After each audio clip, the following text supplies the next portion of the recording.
Salut à tous et bienvenue sur la chaîne. Je m'appelle Émile Garnier et ici, on parle de voitures sous tous les angles, entretien, astuces pratiques, fonctionnement des moteurs et bien plus encore. Si vous voulez mieux comprendre votre véhicule et éviter les erreurs coûteuses, vous êtes au bon endroit. Pensez à mettre un j'aime, à vous abonner à la chaîne et à regarder la vidéo jusqu'à la fin. Vous y trouverez des infos vraiment utiles. La réponse à la question de savoir pourquoi le marché secondaire devient de plus en plus intéressant pour les concessionnaires est assez évidente. La quasi-totalité, sinon la totalité, des livraisons officielles de voitures neuves ont été interrompues, et un mince flux d'importation parallèle n'est même pas en mesure de remplacer les voitures neuves capables de remplacer le besoin de faire. De l'argent n'a disparu nulle part, pas plus que le public d'acheteurs. Les conditions de la crise ont simplement modifié les accents, certains acheteurs sont prêts à commander une voiture neuve ou légèrement usagée à l'étranger et à attendre quelques mois, quelqu'un étale au salon pour une nouvelle, chinoise, au lieu d'une, japonaise. Ou d'une, européenne, et quelqu'un a simplement décidé de changer une voiture de 7 ans pour une autre de 3 ans.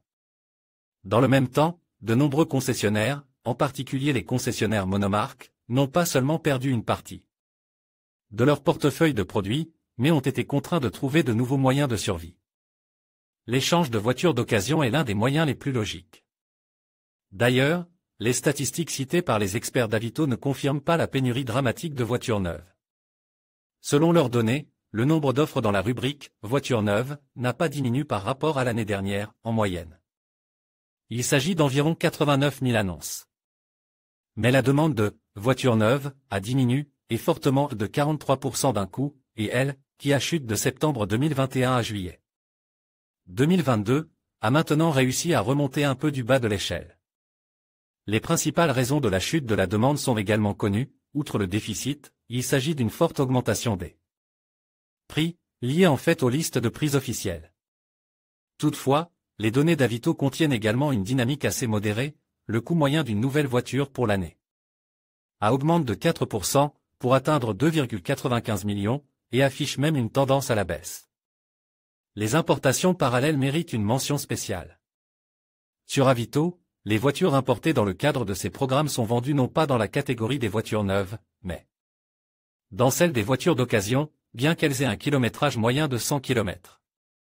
Selon les estimations du service, la part de ces voitures est passée à 1,4%, soit 16 000 unités. Les concessionnaires s'interrogent toutefois sur 2 points. Premièrement, il n'est pas juste de considérer les nouvelles voitures, parallèles, comme des voitures d'occasion. Après tout, si elles sont comptabilisées comme des voitures neuves, elles s'ajouteront aux 89 000 voitures existantes et occuperont non pas 1,4%, mais 15% du volume. Deuxièmement, il n'existe pas encore d'outil absolument précis permettant de déterminer si une voiture est une voiture parallèle. Et le nombre réel de ces voitures peut dépasser 16 000. Toutefois, il existe quelques contre-arguments à ce premier point. Tout d'abord, les voitures importées par le biais des importations parallèles ne bénéficient pas d'une garantie officielle, en général. Les concessionnaires ne peuvent l'offrir que moyennant un paiement supplémentaire de quelques pourcents du prix de la voiture ou proposent simplement d'acheter la voiture, en l'état, sans obligation. Deuxièmement, les importations parallèles compliquent l'importation des voitures, en les obligeant à être enregistrées non pas au nom d'une personne morale, mais au nom d'une personne physique. Ainsi, le premier acheteur en Russie sera au moins la deuxième personne physique dans le STP, ce qui classe formellement la voiture comme étant d'occasion. Il existe également des calculs intéressants sur les statistiques de popularité des marques. Si nous parlons des marques les plus populaires de l'importation parallèle, tout est marche.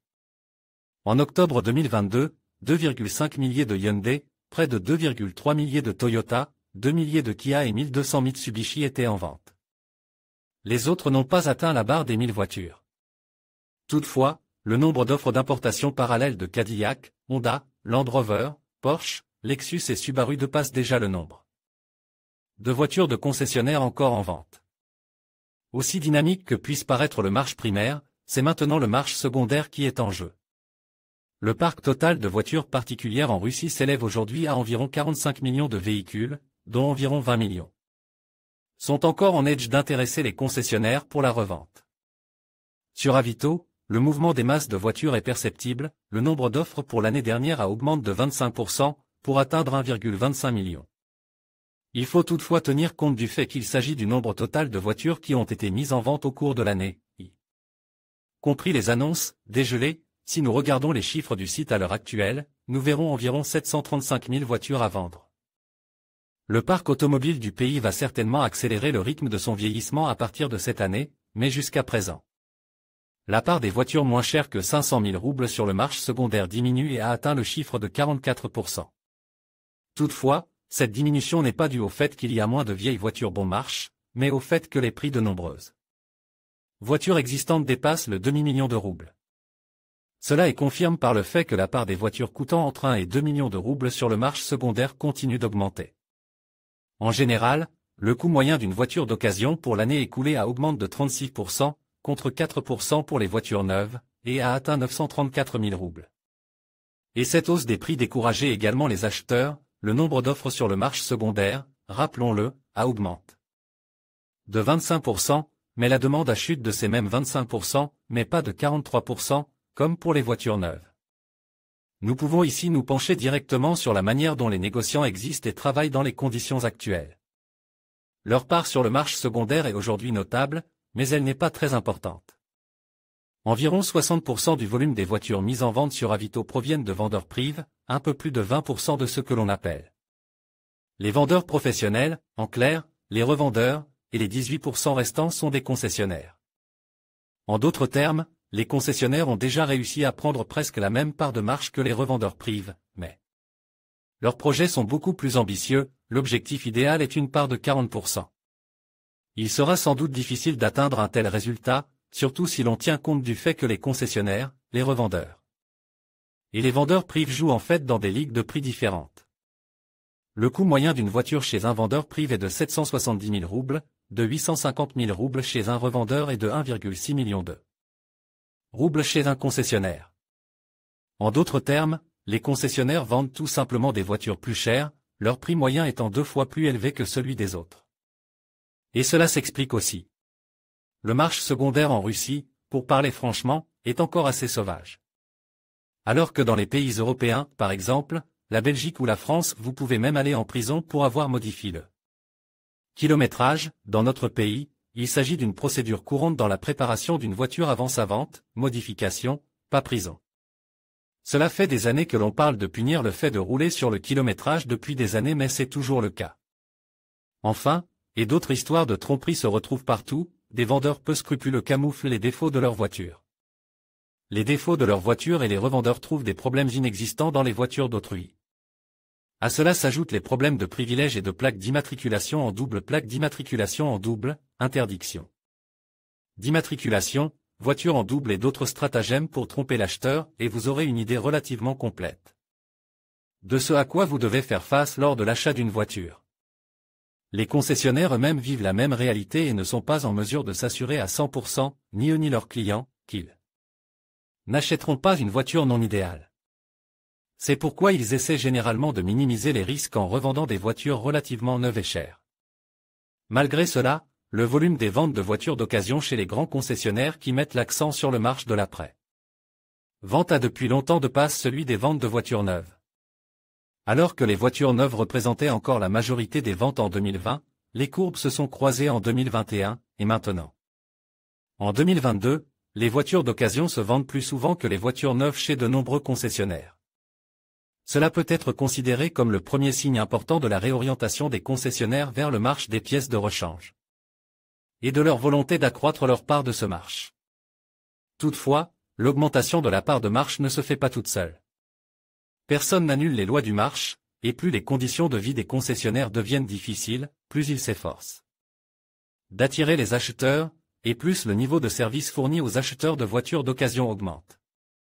Les concessionnaires eux-mêmes, par exemple, notent que le service haut de gamme, qui est fondamentalement important pour la vente de voitures de luxe, est également descendu depuis longtemps dans le segment des voitures d'occasion haut de gamme et continue d'y être cultive.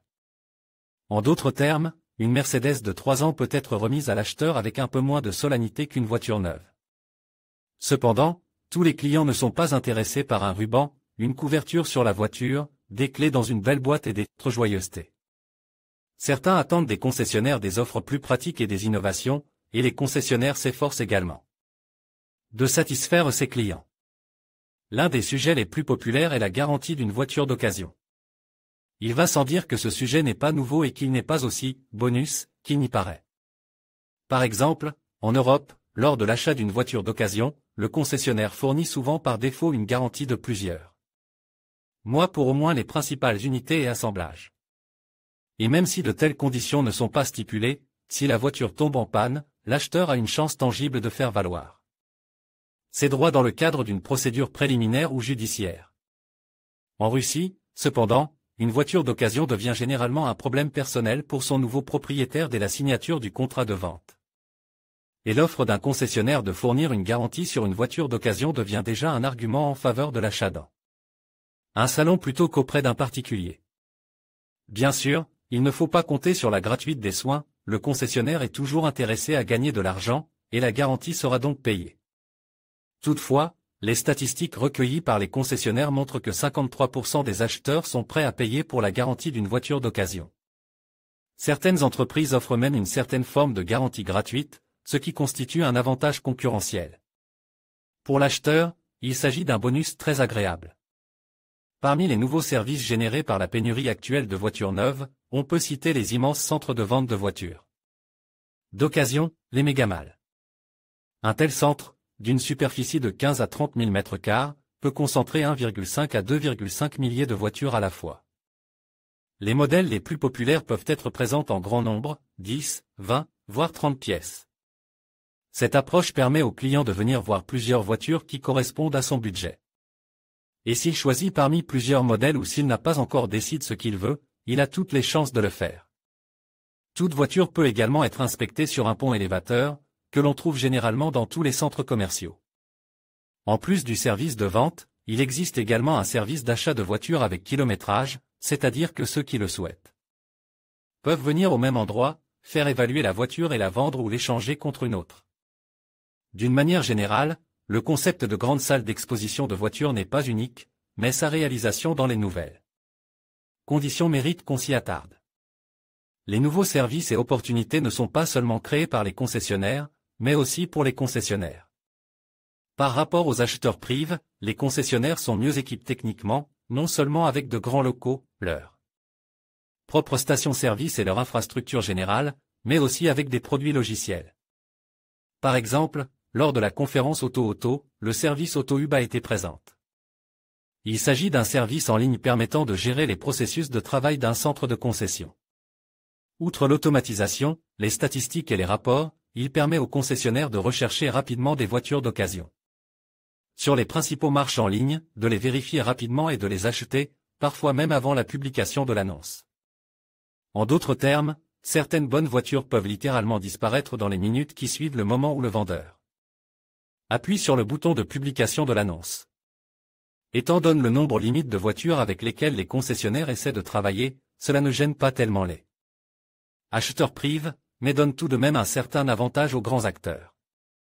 On se souvient de l'objectif conditionnel que les concessionnaires s'étaient fixé, une part d'environ 40% du marché secondaire.